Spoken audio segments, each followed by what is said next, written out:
Hola, buenos días a todos, buenos mediodías para México y buenas tardes, casi noches para Barcelona. Muchas gracias a todos los que se unen en donde quiera que estén. Y es la última sesión, no podemos perder más tiempo y obviamente agradeciéndoles siempre su tiempo y lo que nos regalan, obviamente a Jorge también. Y vamos a comenzar, Jorge, porque la eternidad se nos va a ir en un segundo en esta ocasión. Así que adelante, Jorge, muchas gracias por esta última plática que tendremos contigo. La eternidad dura un instante, como Yes. decía el poeta. Sí, buenas tardes a todos. Es una gran alegría tenerlos aquí. No porque sea la última sesión, más bien eso es un motivo de tristeza para mí. Es una alegría tenerlos porque vuelvan y porque podamos concluir hoy este breve ciclo que hemos hecho con motivo del bicentenario del maestro de San Petersburgo, Fyodor Dostoyevsky.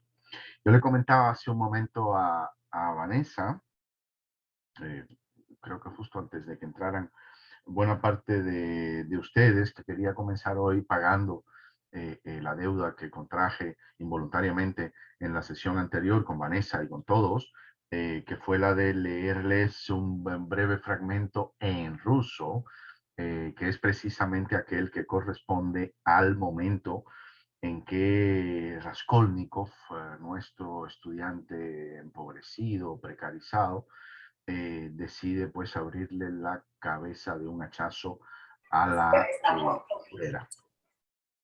La idea es que escuchen un poco el tono de Dostoyevsky en ruso. Va a ser una lectura muy breve, pero así comenzamos hoy. Dice, estamos comenzando en el momento en que son las 7:30 y Raskolnikov llega a la casa de la usurera y llama a su puerta. Recuerden que tiene el hacha, en ruso tapor, creo que escucharemos un par de veces la palabra, lleva el hacha guardada bajo el sobre todo. Y escribe Dostoyevsky. Gidieta часы пробили половину восьмого. Время бежало поразительно быстро. Раскольников шел как на казнь.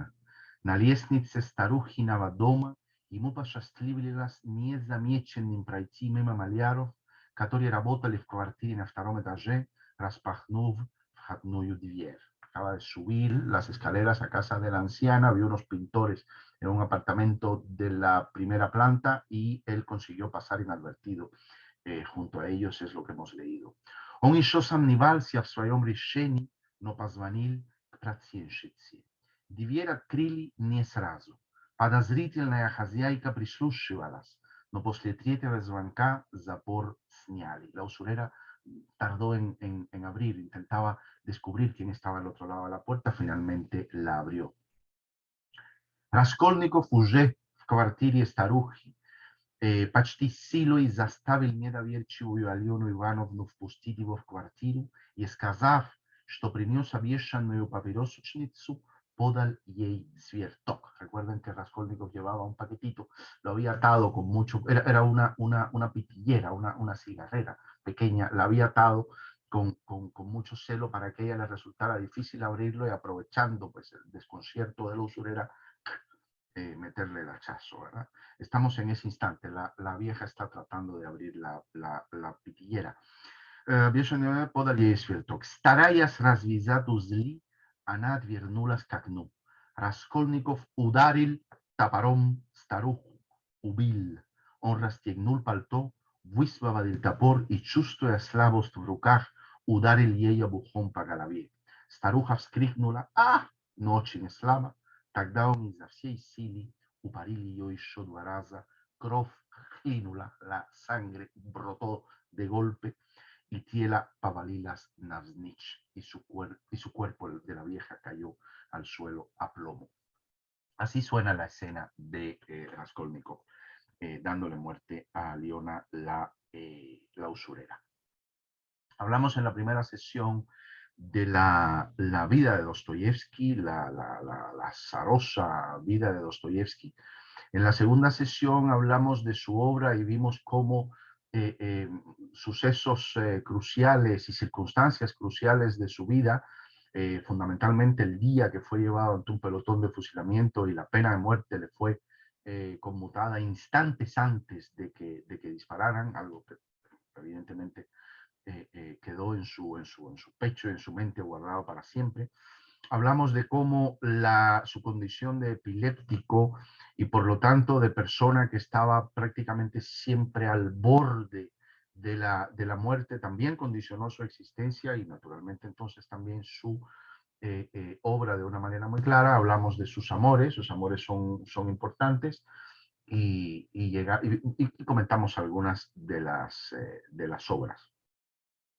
Hoy terminamos hablando, yo les decía el otro día que de manera un poco pomposa, cuando dibujábamos con Vanessa este brevísimo ciclo, pensé en ponerle a esta última sesión Dostoyevsky la eternidad, ¿verdad? Si fue primero la vida, después la obra, ahora la eternidad.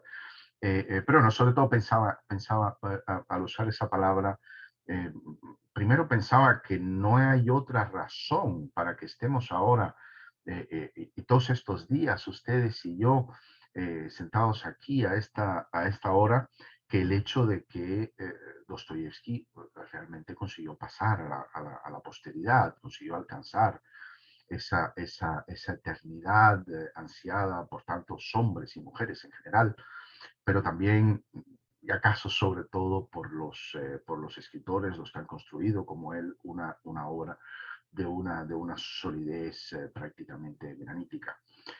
Lo consiguió. Yo me preguntaba, dando un paseo ahora antes de esta sesión, eh, por ese misterio que hace que algunos escritores consigan de veras pasar a la posteridad, consigan que 200 años, como es el caso, después de su nacimiento, estemos aquí, ustedes y yo, hablando de él, leyendo sus libros. Eh, no le pasa esto a mucha gente, ciertamente, le pasa a Dante, de quienes ustedes, por cierto, se ocuparon, entiendo, hace unas semanas o meses. Entre los rusos le pasó naturalmente a Tolstoy, que es una suerte de némesis, de némesis bondadosa, digamos, de némesis bonita de Dostoyevsky, porque no fueron dos escritores enfrentados, aunque compitieron de alguna manera por su tiempo y por lo tanto por su público, por las ideas que se movían en la Rusia de entonces. ¿Por qué unos pasan y otros no? ¿Por qué hay escritores que lo consiguen? ¿Tiene acaso que ver siempre con la dinámica, con el peso, digamos, universal de su obra, de aquello sobre lo que escriben? Pues sí, no obligatoriamente. Hay escritores con un color extraordinariamente local. Es muchas veces el caso del propio Dostoyevsky, ¿verdad? Todos esos ambientes tan rusos, sombríos, etcétera, que consiguen esa trascendencia. Bueno, y sin ir más lejos, que están ustedes en México, piensen en Rulfo, ¿no? En Pedro Páramo, ¿verdad? Cuando Juan Preciado entra con Al, empieza a hablar con los muertos, es una cosa absolutamente localista en apariencia, totalmente mexicana, por decirlo así, y sin embargo es uno, sin duda, de los grandes libros de la literatura universal y que resuena en la mente de lectores prácticamente de cualquier rincón del mundo. Por lo tanto, por eso comento esto, no es como cabría pensar únicamente por la dimensión, digamos, universal o general de los temas tratados por los escritores. Hay algo más y algo menos, si quieren, ¿no? Hay algo tal vez mágico, pero al mismo tiempo tal vez muy sencillo. La magia evidentemente está en que la posteridad la alcanzan aquellos escritores que consiguen continuar resonando, ¿verdad? Haciendo un eco en los lectores que los lean en cualquier otro momento y en cualquier otro lugar.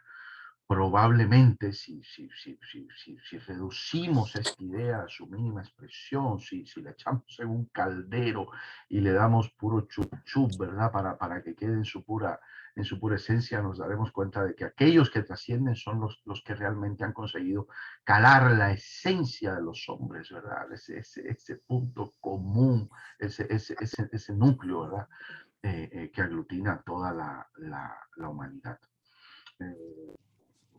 Probablemente esa sea toda la magia.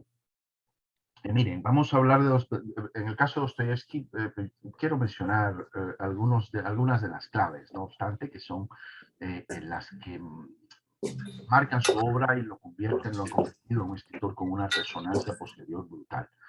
Dostoyevsky, alguno de ustedes, me acuerdo, lo comentábamos el otro día a propósito de Kierkegaard, ¿verdad? O Sartre, tal vez, hablamos de sus ecos, de su eco en el existencialismo, en la filosofía general, en el psicoanálisis también, es decir, y por supuesto en la literatura posterior.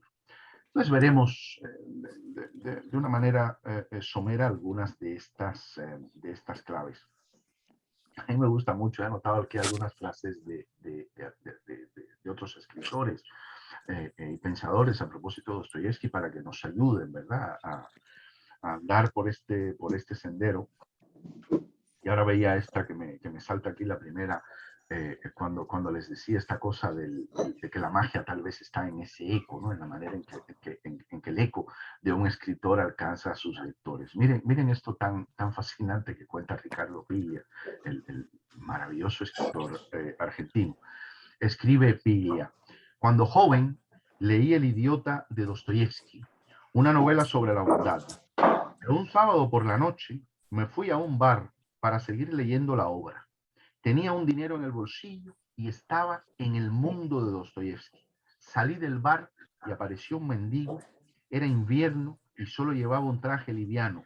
Me pidió una moneda y automáticamente metí la mano en el bolsillo y en un acto dostoyevskiano le di toda la plata que llevaba encima. Fue un claro ejemplo, concluye Piglia, de cómo influye la lectura en la experiencia de la vida.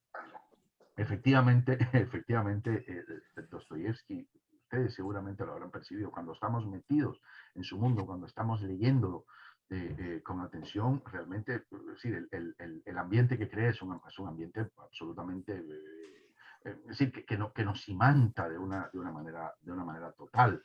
Solo admite una condición inmersiva del lector en ese mundo. Por eso Piglia se vació los bolsillos aquel día.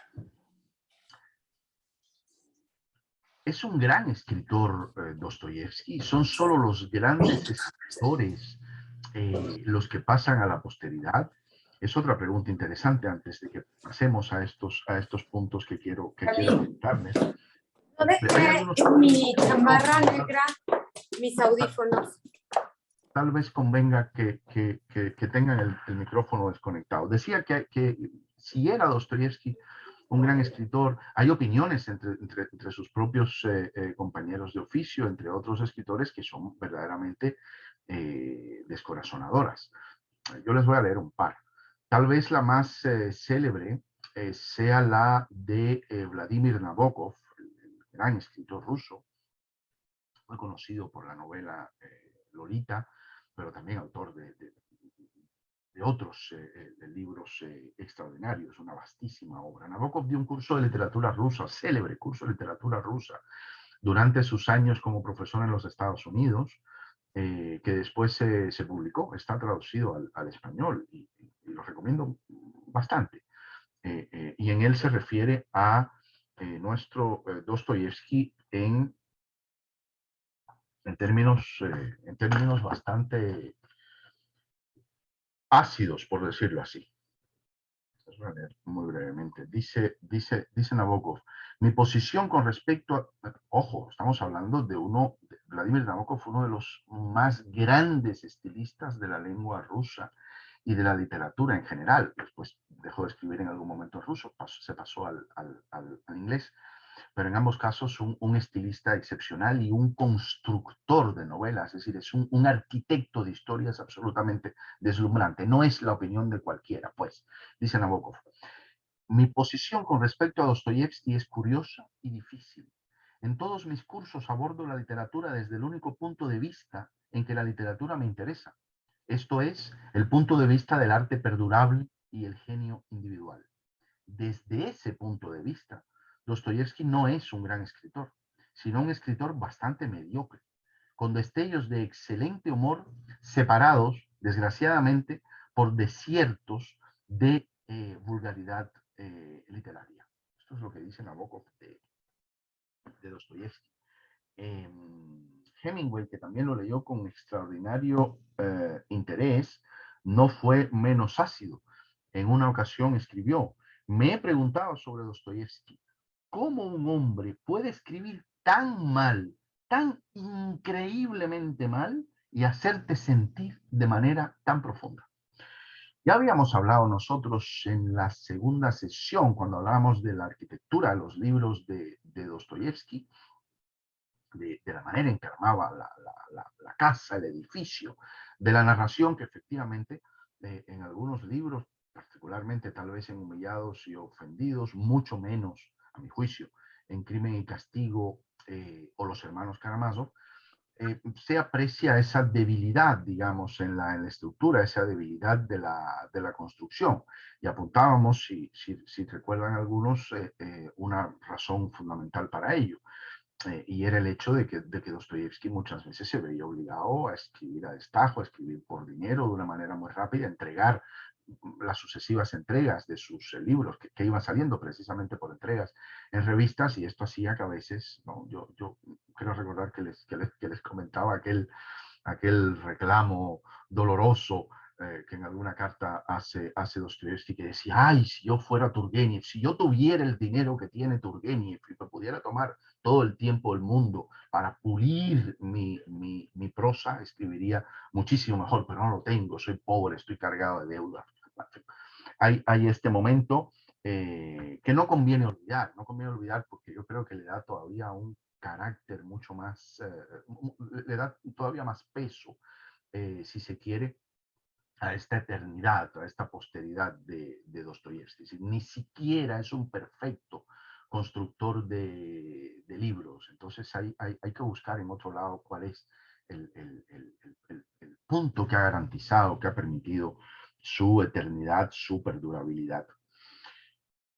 Pero si bien hay algunos que han dicho cosas como esta que les acabo de leer de Hemingway y de Nabokov, otros muchos escritores hablan de Dostoyevsky con un fervor absoluto. Virginia Woolf, la maravillosa escritora inglesa, decía, por ejemplo: es manifiestamente obvio que Dostoyevsky es el escritor más grande que ha nacido jamás. Virginia Woolf, que tampoco es una referencia precisamente menor. Hay todo otro género, otro grupo de escritores que se refieren a Dostoyevsky con un poco, no diría menosprecio, pero con un cierto aire perdonavidas, imaginándolo como un escritor para adolescentes. Esto es un tópico bastante generalizado. Bueno, es el típico escritor que como trata sobre todo de jóvenes en sus novelas, son grandes problemas de jóvenes, generalmente estudiantes, personas que están en ese punto inicial de su vida en el que están decidiendo quiénes quieren ser y se están preguntando quiénes pueden ser en realidad, es decir, un tema, digamos, tan adolescente, tan juvenil, y entonces hay muchos que piensan a Dostoyevsky como un lector ideal para ese periodo precisamente de la vida, y no para una lectura de madurez. Hay otros muchos que piensan lo contrario. Yo mismo pienso que, en fin, es un escritor que se crece extraordinariamente. Su obra está hecha de una multiplicidad de planos tal que lo leemos en la adolescencia o en la primera juventud como un absoluto deslumbramiento. Borges dice algo así que les leeré ahora, como un absoluto deslumbramiento, pero después con el tiempo, en sucesivas lecturas de madurez, por decirlo así, encontramos a otro Dostoyevsky igualmente profundo, rico, que nos va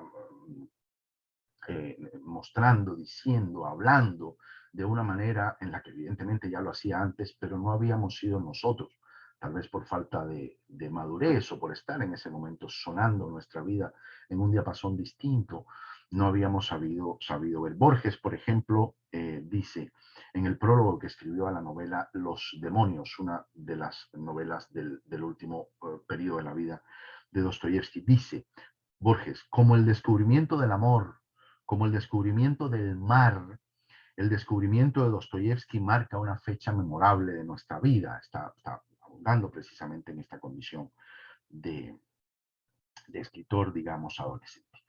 De escritor, perdón, para adolescentes.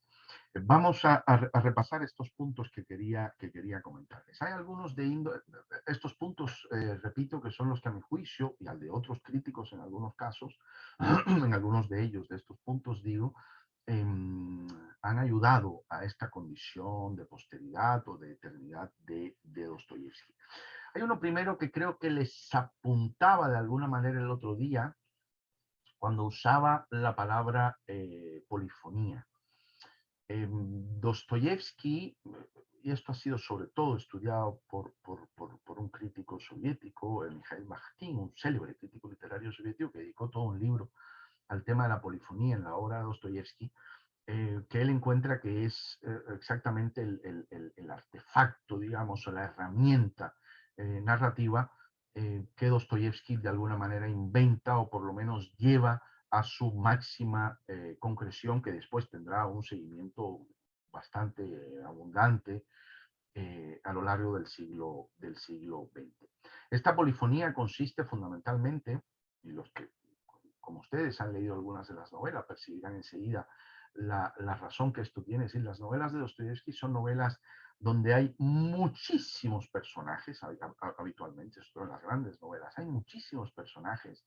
A diferencia de lo que suele pasar, no hay unos protagónicos o protagonistas absolutos en libros después poblados por unos personajes secundarios aparentemente sin importancia o a los que solo se le conceden algunos bocadillos para ir echándole aceite a la maquinaria de la narración, sino que por el contrario hay una enorme multiplicidad de personajes donde incluso estos que podríamos llamar secundarios o episódicos, tienen una importancia fundamental, si no en la propia estructura el propio desarrollo de la trama, sí en cuanto a sus voces, sí en la manera en que hablan al lector, sí en las cosas que dicen. Y este hecho de que haya un plano, un mapa inmenso, ¿no? en la estructura narrativa, un mapa inmenso poblado de todas estas voces y todas ellas capaces de hablarle de tú a tú al lector, genera primero una impresión de lectura absolutamente tremenda, ¿no? Precisamente cuando hablábamos hace un momento de esta capacidad de inmersión, ¿verdad? Que te exige las novelas de Dostoyevsky, lo hace precisamente por eso. No hay manera de salirse de este constante mundo dialógico, ¿verdad? De esta polifonía precisamente del gran concierto que son estos libros.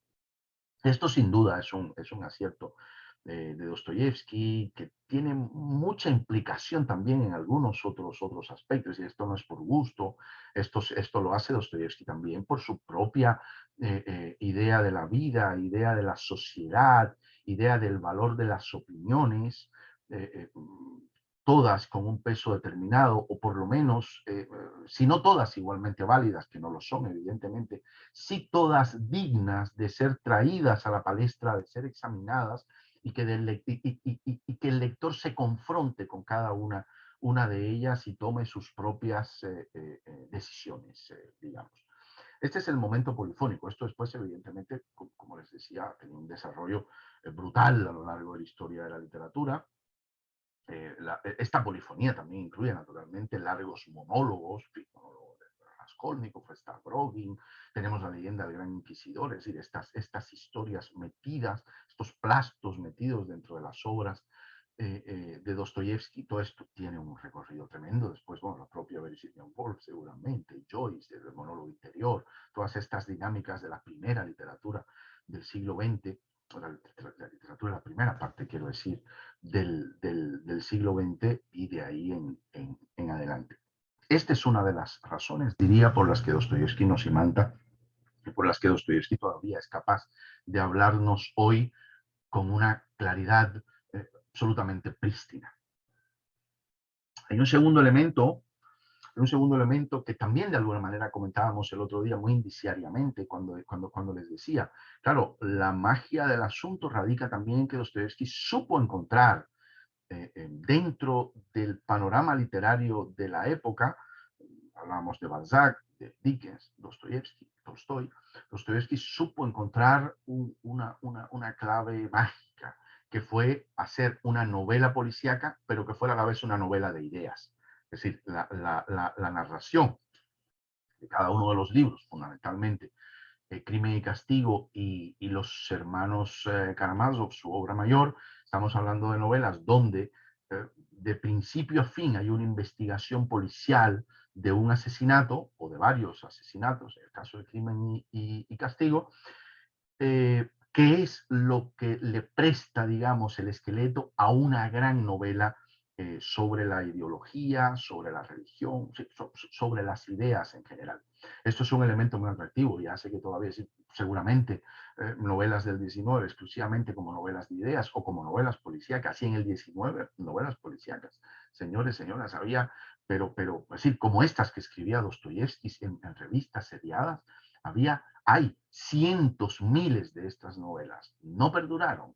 Apenas uno que otro autor, Gencier, cosas así, han perdurado. Dostoyevsky, sin embargo, es un pilar fundamental, porque encontró esto, les subrayo, una novela policíaca que es a la vez una novela de ideas. Trata temas absolutamente tremendos, digamos, cruciales para los hombres, la religión, es decir, la culpa, el crimen y castigo, el parricidio en los hermanos Karamazov, es decir, temas capitales, digamos, de la religión cristiana y de la moral humana en general, metidos o montados, si me permiten, en la estructura de una novela policíaca. Realmente es un acierto imbatible, como se ha demostrado.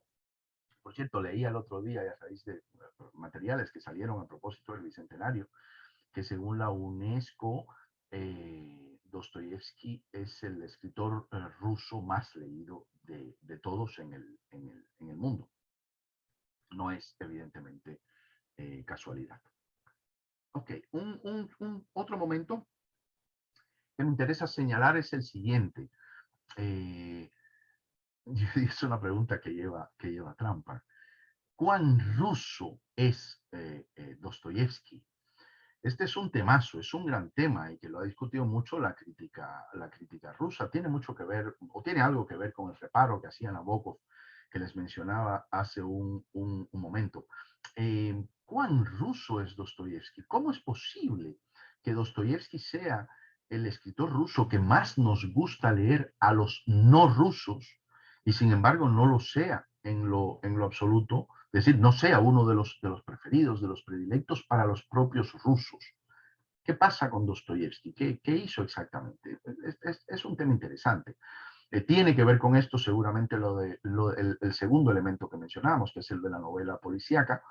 En la tradición rusa, la novela policíaca tiene mucha menos, o la novela rusa clásica, quiero decir, tiene mucha menos importancia que la que lo tiene en Occidente. Por eso el lector occidental está mucho más habituado a consumir, a entender, a sentir predilección por este tipo de libros, que, ojo, no es algo que haga exclusivamente Dostoyevsky. Es decir, son novelas policíacas en las que se busca a Dios, ¿verdad? Por ejemplo, Crimen y Castigo, o Los hermanos Karamazov, pero eso también lo hay en Agatha Christie casi en cualquier rincón, en clave distinta, pero eso también está ahí. O en Chesterton, por ejemplo, cuyo detective es nada menos que un padre, ¿no? El padre Brown, ¿verdad?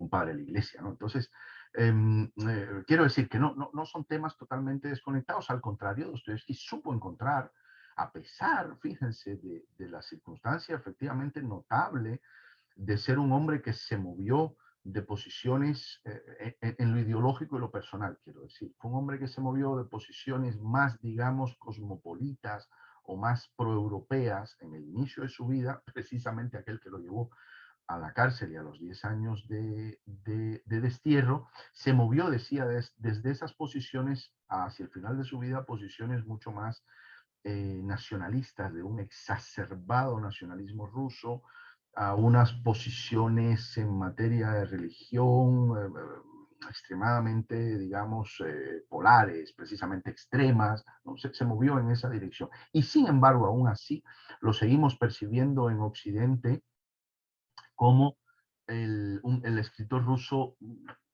que más se parece a nosotros, digamos, ¿no? Es un asunto curioso y es otra razón, sin dudas, a mi juicio, de la pervivencia de Dostoyevsky entre nosotros.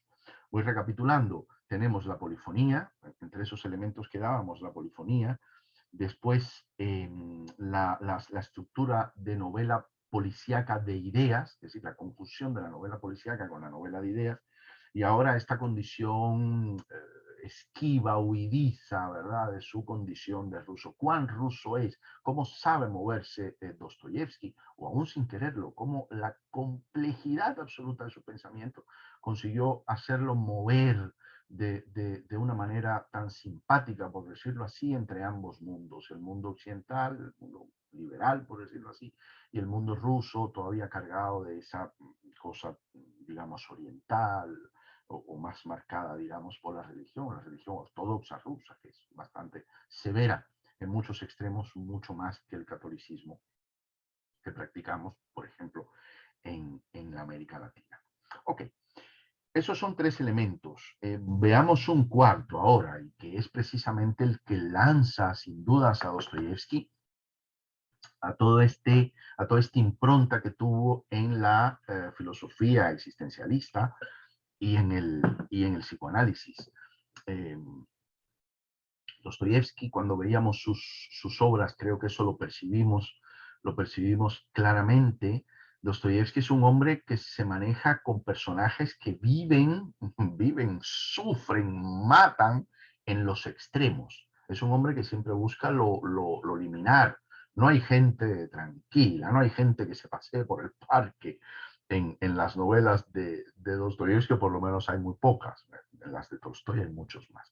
Las novelas de Dostoyevsky, por lo general, todo el mundo vive en este mundo sombrío, vive, en fin, abocado a situaciones, decíamos, extraordinariamente límites, vive preguntándose por su lugar en el mundo, si es un superhombre o no, si puede transgredir, todo ese asunto, ese tema de la transgresión, que es absolutamente central, ¿verdad?, en la obra de Dostoyevsky, hasta dónde podemos llegar, ¿verdad? Recuerden la frase mágica, si Dios no existe, entonces es que ya todo está permitido, decía Dostoyevsky, se preguntaba Dostoyevsky al final en Los hermanos Karamazov, ¿no? En un mundo que ha perdido ese referente moral basado en la religión, pues el referente moral de Dostoyevsky es muy particular, no es el kantiano, no es una moral basada en la razón, sino que es una moral basada en la religión y en la fe en Cristo. Si tengo que elegir entre Cristo y la verdad, siempre elegiré a Cristo, dijo alguna vez Dostoyevsky en un momento célebre. Entonces, a lo que voy, esto es fundamental, haber sabido o haber buscado a estos hombres, a estas mujeres, siempre en los márgenes, la prostituta, el asesino, el parricida, el místico que no, como Alyosha Karamazov, que no consigue encontrar bien su lugar en el mundo, la mujer caída, en el sentido decimonónico de la expresión, que es entregado a un hombre por el matrimonio y ahora no sabe qué hacer con su vida y se ve arrojada a un mundo cruel, a una negociación constante, cotidiana, con su propia moral y con la moral con la que lo enfrenta el mundo. Esto evidentemente es un abono maravilloso, magnífico, pura fertilidad para el pensamiento existencialista que se alimenta precisamente del nihilismo, se alimenta precisamente de un hombre que pone en duda las barreras morales dictadas por la razón, y se dice que no hay nada más entre él y sus deseos que su propia acción, que su propio accionar, que su propia voluntad, ¿verdad? Todo ese voluntarismo propio del mundo del existencialismo. Entonces los existencialistas enseguida aprovechan a Dostoyevsky, como aprovecharon, como no, al primer gran valedor de Dostoyevsky, al primero que se enamoró de él hasta las lágrimas, en propia confesión, que fue Nietzsche. Nietzsche, cuando vio a Dostoyevsky, vio los cielos abiertos, nunca mejor dicho, aunque más bien serían cerrados, ¿no?, por la condición plomiza de toda esta cosa, pero bueno, ya me entienden. vio los cielos abiertos y aquello, es decir, Nietzsche se volvió realmente loco con Dostoyevsky. Y de ahí todo eso lo cogieron después los existencialistas. Sartre, por ejemplo, Jean-Paul Sartre decía, si Dios no existiera, entonces todo estaría permitido, como dijo Dostoyevsky. Y para el existencialismo, dice Sartre, o escribió Sartre, ese es precisamente el punto de partida. De ahí es de donde sale buena parte del existencialismo. Es decir, si Dios no existe, los humanos somos responsables, somos los hombres y las mujeres, evidentemente, los responsables, y actuamos en consecuencia en un mundo que no nos requiere pedirle perdón a nadie, más que negociar la moral y negociar nuestras acciones solo con nosotros mismos, ¿no? Recuerden a nuestro buen amigo Raskolnikov, ¿verdad? Cuando en la escena que leíamos en ruso al principio, cuando le pega el hachazo a la usurera, Raskolnikov dice, ¿por qué no? Porque no es evidente que esa mujer es mala, es una prestamista, una usurera, es un ser despreciable, acuérdense con la trenza como la cola de una rata. Claro que yo, que soy un intelectual, un tipo fabuloso y tal, claro que tengo derecho a matarla, ¿por qué no? ¿Qué Dios me prohíbe matarla? ¿No? Estas cuitas, evidentemente, son las que alimentarán después la filosofía del existencialismo y harán que Dostoyevsky se convierta en un icono realmente existencialista, como de alguna manera se ha convertido en un icono pop. Dostoyevsky es un icono pop. Miren, durante el... hay un perfil, hay un perfil en Instagram.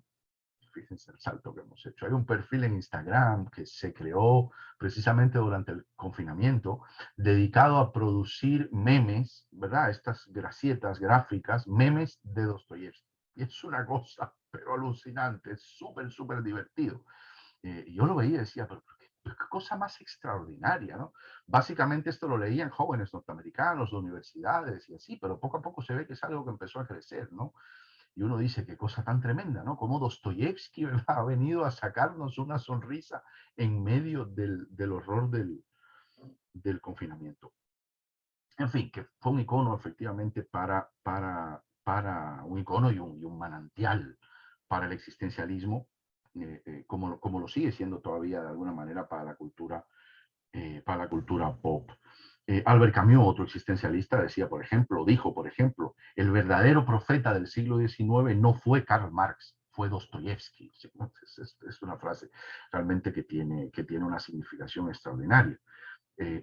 Piensen que El idiota de Dostoyevsky y El capital de Marx se publicaron el mismo año, es decir, son también vidas paralelas.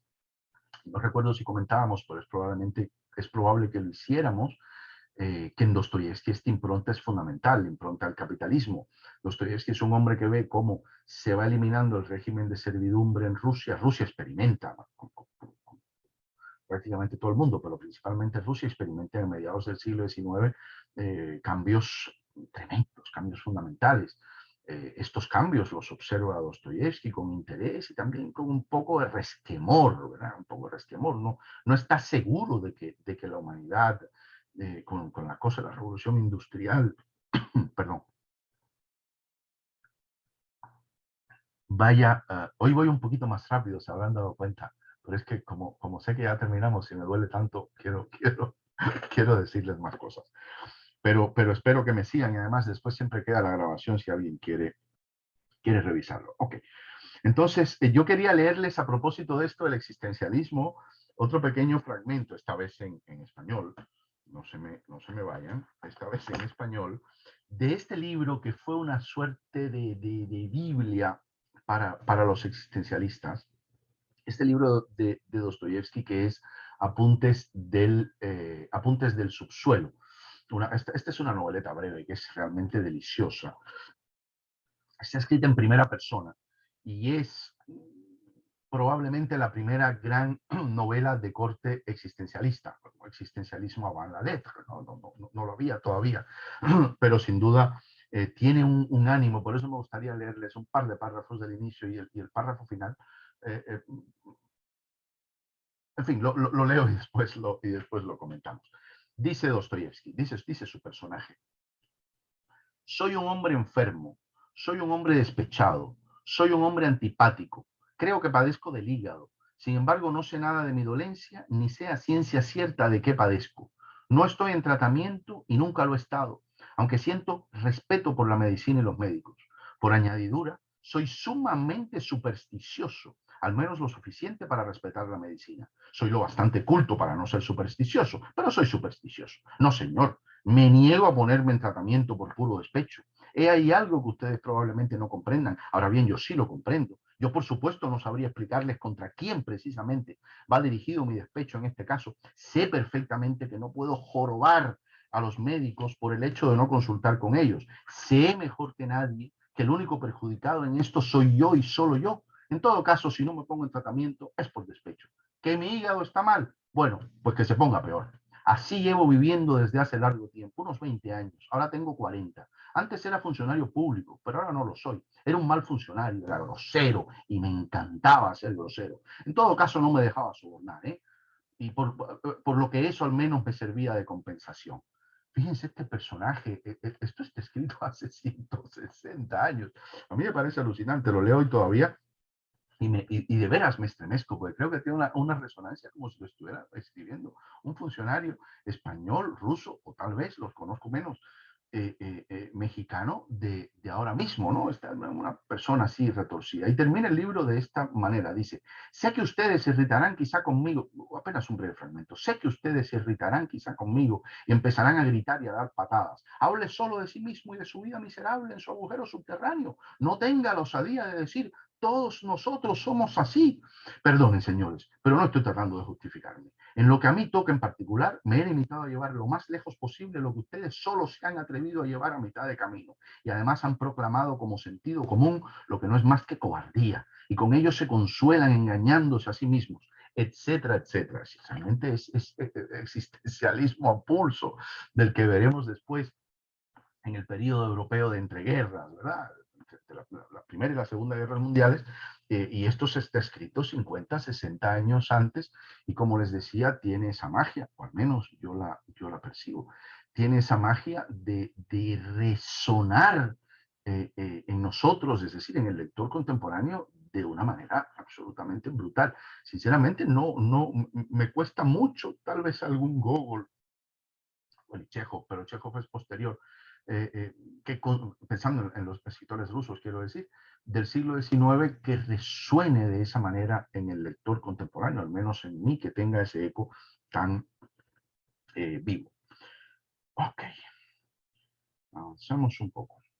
Después hay otro asunto, cuando hablamos de estas marcas, que son las que me parece a mí que han garantizado la perdurabilidad, que le han abierto la puerta a la posteridad a Dostoyevsky. Sin duda hay una que es la dimensión, yo diría humanista, sin duda humanista y al mismo tiempo cristiana, de un humanismo cristiano que domina toda la obra de Dostoyevsky. Como sabemos, es una obra, es decir, Dostoyevsky vive pegado a las Sagradas Escrituras, es un hombre extraordinariamente religioso. Y como hemos visto, los temas que trata, los temas que aborda en sus libros, los temas que mueven a sus personajes son algunos de los temas clave también de la moral cristiana. Desde otra vez la prostitución, el parricidio, etcétera, etcétera, etcétera.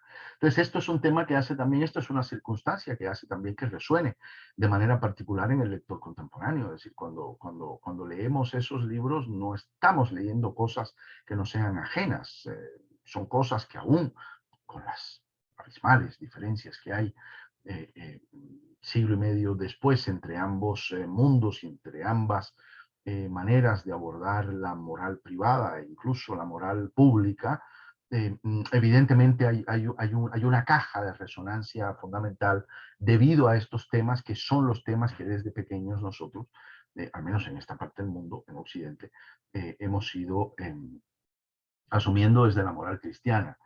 La culpa, sobre todo la culpa, el deseo, el parricidio, la redención, las decisiones morales. Los personajes de Dostoyevsky están todo el tiempo confrontados con decisiones morales. Decíamos, cuando leíamos en la jornada anterior, en la sesión anterior, veíamos las novelas, decíamos, claro, es que tienen problema, digamos, que es puro diálogo y muy poca descripción, en buena medida. Es decir, es novela de ideas a pulso. Dostoyevsky, ¿se acuerdan? Decíamos, unas pinceladas, nos dibuja a los personajes con unas pinceladas, pero después ya los pone a confrontar los asuntos absolutamente más capitales de la moral y de la existencia, a todos ellos, de una u otra manera. Recuerdo, por ejemplo, el caso absolutamente clamoroso en los hermanos Karamazov, ¿verdad? El padre Dimitri, huerguista, lúbrico, etcétera, y los tres hijos tan distintos entre sí, Alyosha el misticón, Iván el medio, que es el ateo, es el hombre que ha rechazado a Dios, ¿no? El que participa de aquello, de que, bueno, si Dios no existe, ya todo está permitido, ¿cuál es el problema? ¿Cuál es el límite? Es decir, no hay más límite que mi deseo, que mi voluntad. O el otro hermano, el más parecido al padre, que es el principal sospechoso de haberlo asesinado en esa extraordinaria trama policíaca. Entonces, ese es otro tema capital. Fíjense en una cosa que les podrá parecer sorprendente. El influjo de Dostoyevsky, de Fyodor Dostoyevsky, sobre la religión cristiana y sobre la iglesia, y ni siquiera digo en este caso la ortodoxa, sino de la iglesia cristiana en general, y en este caso la católica, es tan absolutamente brutal que en la última encíclica del Papa anterior, Joseph Ratzinger, que seguramente recordarán, el Papa alemán, en su última encíclica, es una encíclica precisamente sobre la moral y la crisis de la moral, el Papa cita a Dostoyevsky, cita a los hermanos Karamazov, dice, no tengo aquí la cita, pero no les será difícil encontrar, como dice el gran Fyodor Dostoyevsky, es decir, hasta ese punto llega el influjo. 150 años después de haber escrito ese libro, llega a una encíclica de una iglesia que ni siquiera es exactamente la suya, porque Dostoyevsky, por cierto, rechazaba de una manera brutal y absolutamente manifiesta el Vaticano, el papado, el catolicismo, es decir, en esa dinámica cismática propia y controversial propia del diálogo entre la Iglesia Ortodoxa rusa y la católica apostólica romana.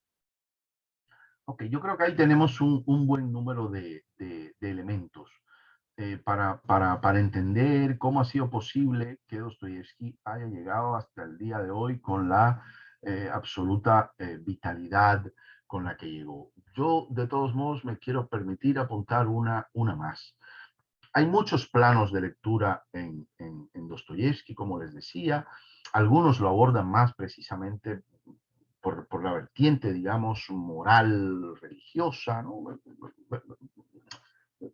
Ver su manera narrar, de contar, todos esos grandes dilemas morales, culpa, deseo, represión, crimen, castigo, libre albedrío, que es un tema fundamental, sobre todo en los hermanos Karamazov, otra vez con esa salida fabulosa al cristianismo, perdón, al existencialismo, quería decir. Pero aparte de todo eso, yo creo, y es consenso entre algunos de sus lectores, críticos, escritores, que lo hemos leído, que lo hemos hecho nuestro, por decirlo así, y es que Dostoyevsky es un gran escritor sobre la libertad. Y los libros de Dostoyevsky son grandes libros sobre la humanidad, pero también sobre la libertad humana. Precisamente, digamos, primero por esa dimensión polifónica, ¿se acuerdan? Que le da voz a todo el mundo en el concierto del diálogo, esa poliglosia, esa polifonía, ya da una idea de la dimensión de libertad, tal como Dostoyevsky la entiende y tal como la transmite. Y después por la propia capacidad de enfrentar temas extraordinariamente complejos y hacerlo de tal manera que sus lectores podamos tomar decisiones, ¿verdad? Los libros de Dostoyevsky son libros, hay muchos otros autores en los que esto también sucede, naturalmente, pero en Dostoyevsky tal vez de manera particular son libros a mí me gustaba la idea, creo que la comenté con ustedes el primer día que les decía. Es como si fuera cada libro fuera un tablero de ajedrez, ¿verdad? Él pone a los personajes desde el principio, los dibuja de una manera muy somera, porque no quiere entretenerse en contarnos que si fulanita iba hoy de tal modo, si el otro una comisura del labio, si el de allá enarcó la ceja, no pierde tiempo en eso, por lo que quiere es constantemente decirnos que el mundo es extraordinariamente complejo, que hemos sido arrojados a una existencia con la que tenemos que manejarnos lo mejor que podamos, confrontados con la moral, confrontados con la justicia, en su caso, en su proyección, en una permanente búsqueda de Dios y la verdad, en definitiva, conseguir que vengan a ser una misma cosa y que en sus libros encontraremos la manera de manejarnos con ello, con toda esa problemática en una forma que nos haga, es lo que yo quiero entender, lo que me gustaría entender, que nos haga aún más libres como personas y como lectores. Porque, ¿por qué si no estaríamos todavía 200 años después de que naciera, siglo y medio después de que escribiera esos libros confrontados con él de esta manera? ¿Por qué sigue siendo, junto con Shakespeare, sin duda, junto con Dante, junto con Cervantes, uno de los escritores más leídos de la humanidad? Bueno, evidentemente, como les decía, porque la posteridad se consigue con una nobleza humana y literaria absolutas, con una transparencia y a la vez con una pasión, con una vocación y con una capacidad esa tan dostoyevskiana de poner siempre a sus personajes viviendo al límite, al límite. Yo creo que por eso es que resuena todavía en nosotros, y con ello quería terminar hoy. Seguro que ya quieres terminar. Ahora sí. Me encantaría escucharlos a ustedes. Claro, es la última oportunidad que tienen, solo por este mes, ¿no? Pero vamos adelante. Tendría que cumplir otros 200 años para tener otro curso y es el momento que ustedes participen, que finalmente ustedes son los que hacen estos eventos. Gracias, Jorge. Y bueno, ¿algún comentario? Me los pongo en galería porque si no, no los veo. Yo tengo una pregunta. Adelante, sí, adelante, sí. Hola, ¿cómo estás? Quería preguntarte para ti, bueno, yo he leído más Tolstoy que Dostoyevsky. Es más sufrido Dostoyevsky, ¿no? O los dos por ahí. Más sufrido. Ajá, sí. Sí, sin duda, sin duda, sin duda. Pues fíjate, además es algo que nos lo da enseguida el propio ambiente. Tolstoy es un literato de los salones, es un literato de la clase alta, de la aristocracia rusa. Evidentemente, dentro de esa aristocracia, dentro de esa clase alta, ocurren horrores. Y si no, acordémonos de nuestra querida Ana Karenina, lo que pasó, ¿no? Pero evidentemente es un mundo distinto, es un mundo de luz, es un mundo de candelabro, es un mundo en el que van transcurriendo estas historias. En el caso de Dostoyevsky todo es mazmorra, cuarto oscuro. Me parece que les decía el otro día, ¿no? Esta sensación que uno tiene cuando está leyendo Dostoyevsky de que sus personajes todos viven en unos lugares tan estrechos que tienen que irse pegando codazos constantemente, ¿no? Porque todo es sombrío. En ese sentido son dos escritores bastante distintos que abordaron de manera distinta la tradición literaria rusa, los dos muy alimentados de la cultura popular, los dos absolutamente enamorados de su país, su lengua y su cultura, pero sí, tomaron caminos distintos, sí. Y yo creo que sí, que Dostoyevsky es más... Yo siento que Dostoyevsky es más de popular y a lo mejor Tolstoy era más de clase más, de gente más letrada, ¿verdad? Bueno, no sé. Yo también lo pienso así. Yo también lo pienso así.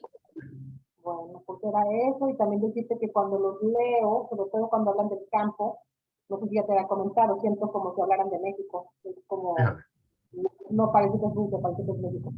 Y preguntarte de tu columna, que no la anoté la vez pasada, ¿en qué columna escribes para seguirte en internet? No, yo no escribo ninguna columna. Bueno, hay una página personal en la que voy Ya no dejo. reproduciendo, tal vez te refieras a eso, las cosas que publico en periódicos y así. La página se llama El tono de la voz, el tono de la voz, tal como suena.com. Ok, para seguir. Muchas gracias, súper Te lo agradezco interesante mucho. y con mucha tarea ya para seguir leyendo. Sí, voy a empezar Crimen y Castigo también. Saludos a todos, gracias. Gracias a ti. Gracias, Ceci. Voy a mencionar en el chat, hay comentarios. Paloma nos dice, excelente el cierre, me encantó la reflexión de la nobleza de la literatura. Andrea de la Torre, muchísimas gracias, me encantaron las pláticas y conocer más sobre la vida y obra de Dostoyevsky. Y Maritza, que nos acompaña, que es escritora mexicana, dice, Jorge, que si nos podrías informar en qué libro Piglia habla de Dostoyevsky, y lo mismo en qué libro hace algún comentario Nietzsche, o con este último es más el hecho de que influye en su obra en general, o es un libro específico en el que habla sobre él. Piglia, que yo recuerde, habla en varios, en más de una ocasión habla de Dostoyevsky, pero la cita que yo les leí es de una conferencia de Piglia en ocasión de un premio que recibió, y entonces hace una reflexión sobre la literatura y un poco con esa idea de para qué sirve la literatura. Y por eso es que ponía este ejemplo fantástico que decía, estaba leyendo Dostoyevsky, me encuentro con un tipo y le doy toda la plata que tenía, porque para eso sirve la literatura, para cambiarnos totalmente. Fíjate, tendría yo que buscar esa conferencia, en qué momento la leí y de dónde lo saqué. No me será muy difícil, lo que pasa es que no puedo hacerlo ahora en directo, por decirlo así, pero te prometo que le envío esa referencia a Vanessa. ¿Te parece, Vanessa? Sí, por favor, sí, claro. Y Eva también, bueno, muy agradecida, que está encantada. Paloma no puede abrir su micrófono, pero bueno, da las gracias Me encanta lo que dice Paloma. y que le dan ganas de abrazarlos a todo mundo, ¿no? A todos. ¿Alguien más? Laurita, por favor, adelante.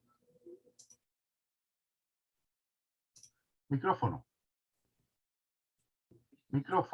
Ya.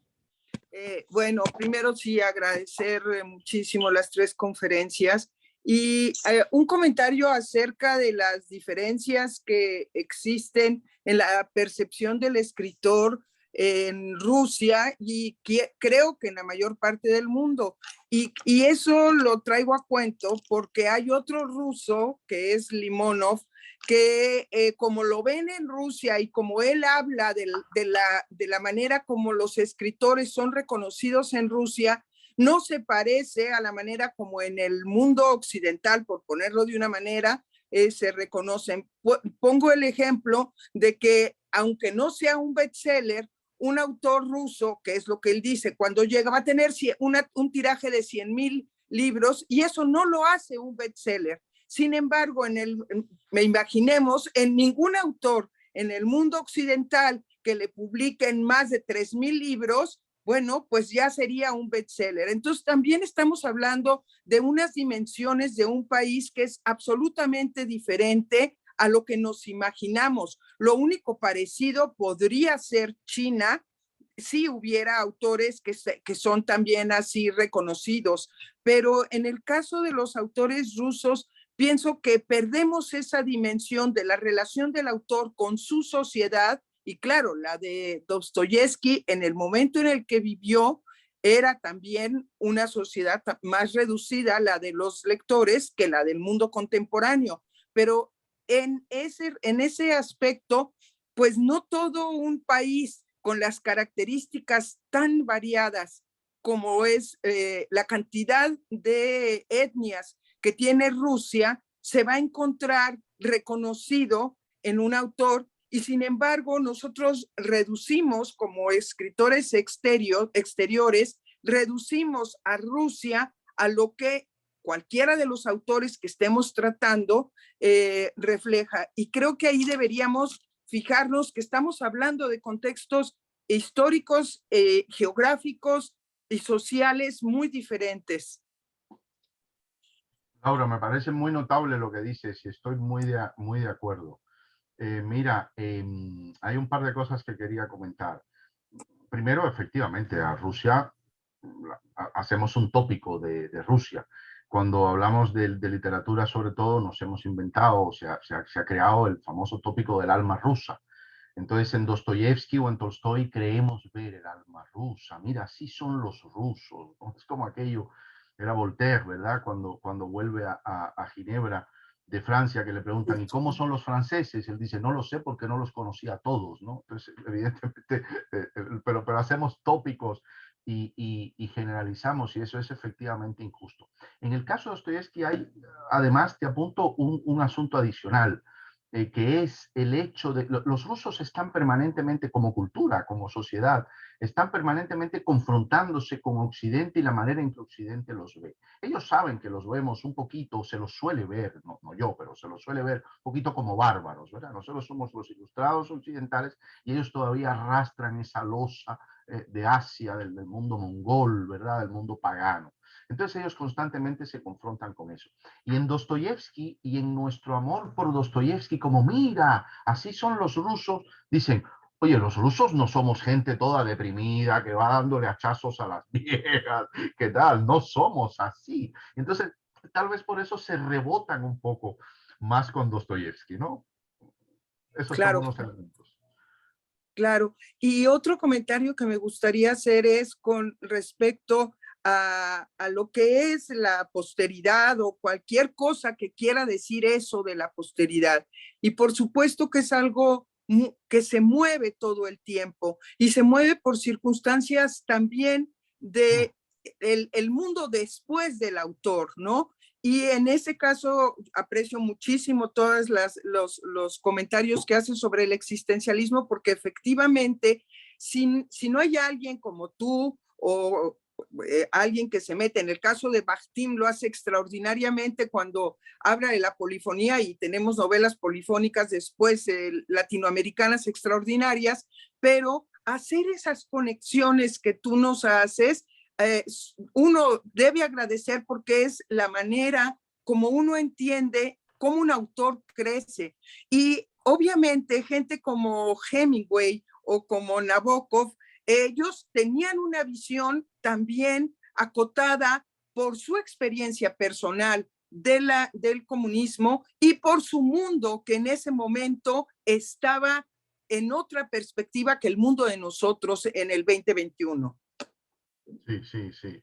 No, y hay muchos que dicen, en el caso de Nabokov, los rusos suelen decir, eso era por celos, porque en las primeras novelas de Nabokov, las novelas escritas en ruso, Pnin, la de Luzhin, la novela del ajedrez, son novelas construidas de una manera bastante dostoyevskiana, por decirlo así, las que él escribió todavía en la emigración en Berlín, antes de pasar a los Estados Unidos. Y entonces hay un poco de rivalidad, digamos, ¿no? Pero en fin, son cosas del gremio, También Pues se de pelean nuevo, los carpinteros. pues yo también desde acá me sumo a los abrazos y te abrazo desde acá y te agradezco de tus charlas. Muchas gracias, Laura. Muchas gracias, Laura. Marce, adelante, por favor. Una pregunta rápida. Si Dostoyevsky es el ruso más gustado por el resto del mundo, y en Rusia, ¿quién es el autor favorito? Pushkin, sin discusión. Para los rusos, Pushkin es como absolutamente lo máximo. Pushkin, que es fundamentalmente poeta, es el padre de la literatura rusa moderna. Es fundamentalmente poeta y es un poeta maravilloso, que lo leemos muy mal en español, pues es otro tema. A lo mejor un día hacemos algo sobre poesía, Vanessa, porque es otro gran tema, ¿no? La manera absolutamente deficiente en que percibimos los lectores en español en particular, también los de otras lenguas, la poesía rusa, porque no somos capaces de transmitir, ¿verdad?, la riqueza de esa poesía. Para los rusos, Pushkin, que te decía, además de ser poeta, es autor de cuentos fascinantes. Yo tuve la suerte hace poco de traducir un par, y uno de ellos, si recuerdo bien, lo he puesto accesible, en mi página web. Si quieres mirar ahí, es posible que lo encuentres. Son unos cuentos verdaderamente, cuentos de corte romántico, verdaderamente hermosos. De todos modos, valga decir, tienen en España diríamos pique, ¿no? Esta cosa con Dostoyevsky, pero al mismo tiempo los rusos saben que Dostoyevsky es un genio y también adoran a Dostoyevsky, sin duda. Y en este año, el año del Bicentenario, se han hecho muchas actividades, no tantas como hubieran sido de no haberse producido la pandemia, porque esto la verdad que inhibió mucho de congresos y todas estas reuniones que se habrían producido, pero aún así, la verdad que ha sido estos 2 meses últimos, digamos, el 11 de noviembre, como saben, era el gran día, ¿no? Y estos 2 meses en torno ha habido un montón de eventos significativos, la verdad. Ya no sé qué preguntar, pero no quiero que se acabe, entonces quiero seguir preguntando cosas. Pues pregunta, Marcela. Yo encantado, yo tengo todo el tiempo. No sé qué preguntar. La verdad es que a mí me habían dicho, siempre decían que los rusos era como algo muy aburrido de leer porque eran muy descriptivos. Yo creo que estaban hablando solo de Tolstoy y no habían leído a Dostoyevsky cuando dijeron eso. No, y hay la literatura rusa en el 19 hay muchas cosas. Y mira, y tienen, por ejemplo, a Chekhov, Anton Chekhov, que es bueno, hizo mucho teatro y teatro maravilloso, Las Tres Hermanas, La Gaviota, etcétera, pero también es un cuentista y un cuentista con un tono de humor tremendo y absolutamente fascinante, ¿no? Es un autor que yo les recomiendo a todo el mundo. Hay muy buenas ediciones en español, muy buenas ediciones, muy buenas traducciones al español.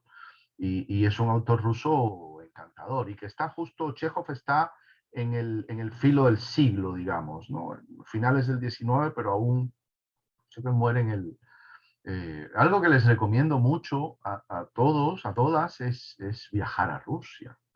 Viajar a Rusia, y lo recuerdo ahora porque hace unos años hicimos un viaje muy bonito que fuimos a casas de escritores. Entonces fuimos a la casa de campo de Chekhov, que es una hacienda inmensa. Fuimos a la de Tolstoy en Yasnaya Poliana, que es otro lugar. Son museos absolutamente hermosos. Y sale uno de ahí con una carga extraordinaria. Y no es un gusto excesivamente caro. Realmente, sí, uno puede hacer esos viajes sin nada que se parezca al lujo. Es verdad que está un poco lejos de México más que de España, evidentemente, ¿no? Pero yo lo recomiendo mucho. Rusia es un país fascinante y es una cultura, no solo la literaria, que quieren que les diga la ópera, el ballet, en fin, todo aquello que incluso sin conocer el idioma podemos disfrutar. El teatro, evidentemente, no, pero otras manifestaciones del arte, sí. Es un viaje que yo recomiendo sin duda alguna. Jorge, una pregunta. Contigo conocimos a Gusel Yagina, pero algunos otros escritores que nos puedas, contemporáneos, que nos digas, así como Dostoyevsky no se lo pueden perder, que nos digas que no nos podamos perder y obviamente que sepas que están, ¿no?, traducidos al español. Muy fácil me lo pones, Vanessa. Mira, la principal que les recomiendo es Lyudmila Ulitskaya. Lyudmila Ulitskaya, yo también puedo escribir aquí, ¿verdad? Sí, por favor. Sí, mira, sí, lo escribo para que sea mejor, para que sea más fácil buscarlo. Lyudmila Ulitskaya es la gran dama viva de la literatura rusa. Es una escritora judía rusa, es una mujer ya de unos en torno 70 y algo. Ahora me da un poco de miedo ponerle más de los que tiene, pero porque le tengo aprecio más personal. Es sin duda, bueno, de hecho, era una de las grandes candidatas al Nobel del otro día. Si te acuerdas, Vanessa, en la lista había una rusa, era ella, que cuando estaba la última terna, bueno, como de 5 o 6 los últimos, ella estaba. Es una escritora excepcional y en español hay cosas muy bonitas de ella. Hay una noveleta, digamos, de amor, por decirlo rápido, que se llama Sonichka, que lo tiene Anagrama. Lo tradujo mi colega Marta Rebón, que es una extraordinaria traductora al ruso. Y este es un libro, por ejemplo, que les recomiendo a todos, vamos, pero sin discusión, es fantástico.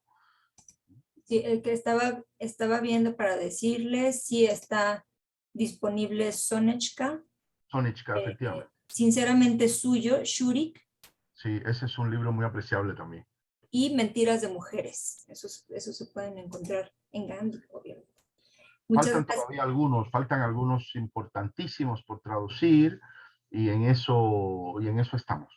Pero es una escritora fantástica. Mira, si leen Sonichka, yo creo que todos van a quedar muy complacidos y van a estar leyendo a una de la que es tal vez una de las voces principales, sin dudas. Hay muchas, pero yo estoy pensando, por lo que tú me dices, en las que estén traducidas y sean fácilmente asequibles.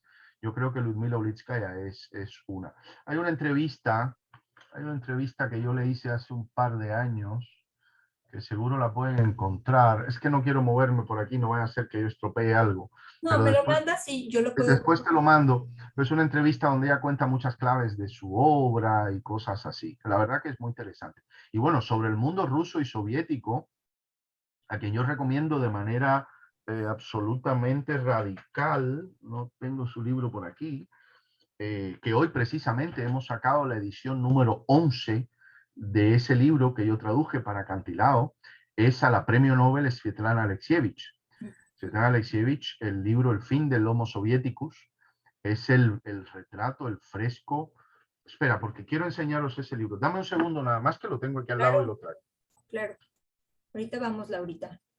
El de No, Alex. el comentario es para todas, para decirles que si quieren encontrar información, yo tomé el curso de literatura rusa con Sergio Pitol y están las 4, hizo después una serie y están disponibles en YouTube, por si quieren poner literatura rusa Sergio Pitol, y son un poco más de 4 horas, los que quieran un poco ampliar sobre el mundo de la literatura rusa. Yo lo Eso veré, era todo lo que quería decir. te lo agradezco porque me gusta mucho la manera en que Pitol lee la literatura rusa y la comenta. Así que lo veré sin duda. Miren, este es el libro que les decía de Alexievich. Sí. No sé si se ve ahí al revés o qué. Sí, lo tenemos. Sí. Ese lo recomiendo mucho. Es una de, modestia aparte, de mis grandes traducciones. Y es un libro, bueno, ya les digo, hoy hemos sacado la edición número 11 en español. Se ha leído muchísimo. Es el gran retrato del mundo soviético y postsoviético, el momento de la transición, la memoria de la URSS. Es un libro absolutamente sin igual, sin igual. A ella y a Ulitskaya se las recomiendo con los ojos cerrados. O bueno, más bien con los ojos abiertos de admiración. ¿Me puedes enseñar otra vez la portada, por favor? ¿Por qué? Porque me parece. ¿Te parece? Claro, ahí sale al revés, no sé cómo se hace. No, sí, pero es un libro que esa edición está disponible en México. Sí la tenemos. Sí, del Homo Soviético. Ajá. Sí, claro. Es un librazazo. Jorge, pues no queda más que darte las gracias, de verdad, por toda la información, por toda esa generosidad literaria, poética, de apreciación, de sensibilidad que nos regalas y que sin duda ha sembrado en nosotros muchas cosas y muchos deseos de continuar leyendo. Siempre yo promuevo mucho la literatura clásica. Puedo parecer aburrida para algunos, pero es que es fenomenal. No encuentro una base más sólida para seguir leyendo escritores contemporáneos si no remitimos a estos autores que nos lo dan todo, así como Dostoyevsky nos lo dan todo. Entonces, Jorge, muy agradecidos. Ya te he mandado comentarios y tú los has visto. Gracias por todo lo que nos das y seguramente ojalá podamos participar otra vez en otra ocasión. Por ahí Eva nos dice que quiere un curso de novela rusa o de escritores rusos. Bueno, pues ve maquinándolo en tu agenda y en tu cabeza. Algo podremos hacer. Y algo podemos hacer, ya saben dónde encontrarlo, en sus redes sociales también. Es Chico Instagram y lo pueden seguir y leer lo que él nos ofrece.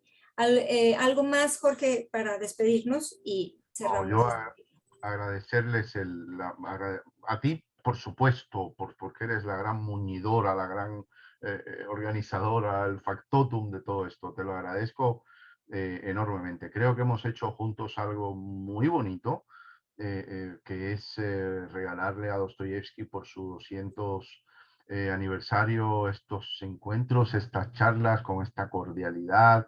Yo me lo he pasado extraordinariamente bien, me has obligado a releer un montón de cosas que hace tiempo no leía, y eso es un regalo que me has hecho, porque estoy súper contento. Y me gusta mucho que ustedes también, los espectadores, los oyentes, se lo hayan tomado también. Y nada, muy agradecido. Es esta conexión Barcelona, Rusia, México, creo que nos ha funcionado espiritualmente, creo que nos ha funcionado muy bien. Así es. Así que gracias. Así es, como la literatura funciona espiritualmente. Muchas gracias a todos y sobre todo a ustedes, a cada uno de ustedes que se une y que nos hace posibles no dejar aquí unos monólogos hablando, sino que nos regalan el tiempo para escucharnos y para poder transmitir y compartir también con ustedes estas opiniones, estos pensamientos y esto que nos llena el alma y el corazón. Muchísimas gracias a todos. Descansa, Jorge, y nosotros acá rico a comer. Gracias y estamos en contacto. Comparto la liga en breve. Muchas gracias. Gracias. Gracias. Muchas gracias.